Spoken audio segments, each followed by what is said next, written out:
Hi, my name's Cavanagh. I'm 24 and currently living in Calgary, Canada, but I'm from Essex in the UK. I grew up in a small village. As a child, I was very active, very outsidey kind of kid. Through primary school, I became more and more sensitive. I was subjected to a lot of bullying. I became a lot more insular. I came to find out that I had BPD after starting my master's. I had a kind of breakdown of sorts in November of my first year. I felt low all the time, but I couldn't really pinpoint what was going on.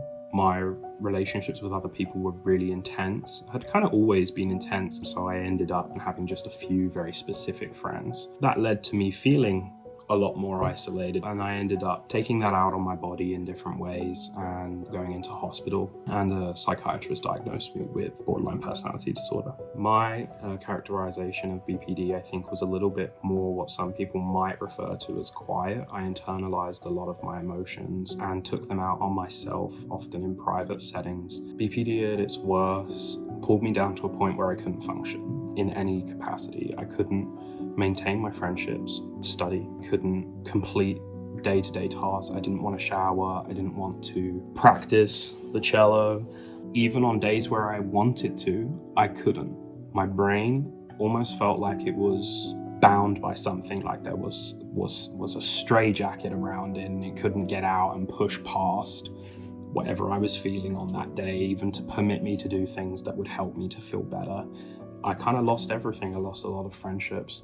My relationships with family deteriorated. My studies suffered. I came to being in recovery after I moved to Brazil in 2020. I've had this sense that I need something tangible, almost like a toolkit, to deal with these things that are happening, because I already understand what is happening. Now it's how do I move past it? I found a therapist in Brazil, and as part of that process, later on we shifted from talking therapy to skills-based therapy. Life now is pretty good. I'm able to maintain all of my friendships. I'm able to understand that we all come to life and do things differently for different reasons, and that just because somebody acts a certain way doesn't mean that they hate me. And I'm also able to get through school and excel and not have to have extensions because I can't function. Something that I'm proud of being able to do now that I struggled to do before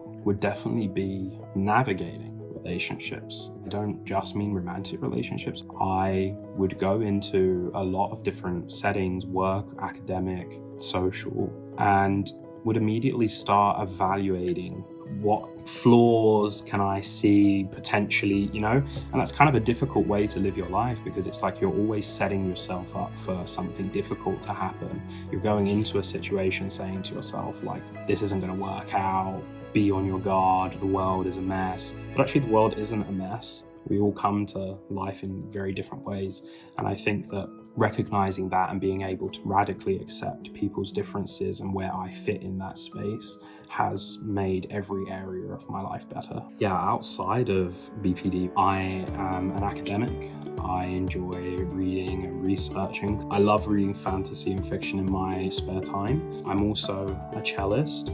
Also just love spending time with my friends. I'm an extremely sociable person now. And I also really like learning languages. So while I was in Brazil, I learned Portuguese, and I'm keeping that going, and hopefully that will expand to other possible languages in the future. In terms of my long-term goals, just really want to be able to give back and help people with BPD. I'm a doctoral student at the University of Calgary. I'm in my coursework year. I'm in my first year of my program, so I'm not starting my research yet as such, but developing my ideas. And I've been very interested in how psychiatry has developed different categories and how they've determined what is abnormal versus what is normal, and how these affect people with BPD specifically, and how it impacts their recovery, and also the attitudes of the people that treat them in clinical settings.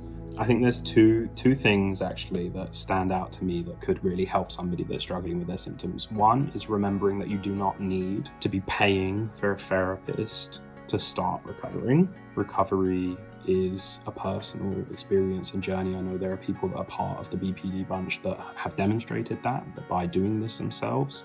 and going through these processes themselves, there are a lot of materials out there that you can use to get started on trying to tackle some things that are affecting you in really significant ways. The other thing that I found very helpful is to start checking in with yourself a little bit more and actually trying to really think through what it is that you're experiencing and listening to yourself. Sometimes we're so overwhelmed in the moment, we just want to get away from it as quickly as possible, that we don't kind of realize that perhaps if we gave a bit of a deeper look in to what we're going through in a specific moment, we might find the answers for how to respond to that situation. I think I derive a lot of meaning in my life from being able to support and help others and grow, and I think I'm here to do that, to be a supportive voice for other people that maybe not able to use their voice. And I've spent a lot of time over the past few years, after experiencing my own kind of periods of being silenced or put down, to fight back against that and stand up for people that don't have that opportunity yet. I think something that the audience should know about me is that I come to this with kind of two different spins. I come to it with an academic spin because it's something that I invest a lot of time in studying, also the personal. And I'm constantly trying to find balance between those two things, because often my experiences kind of sometimes conflict with what a lot of the predominant understandings or theories are, right? I just want people to know that I'm still kind of finding where I fit and where I position myself in that and what I believe, and that's okay.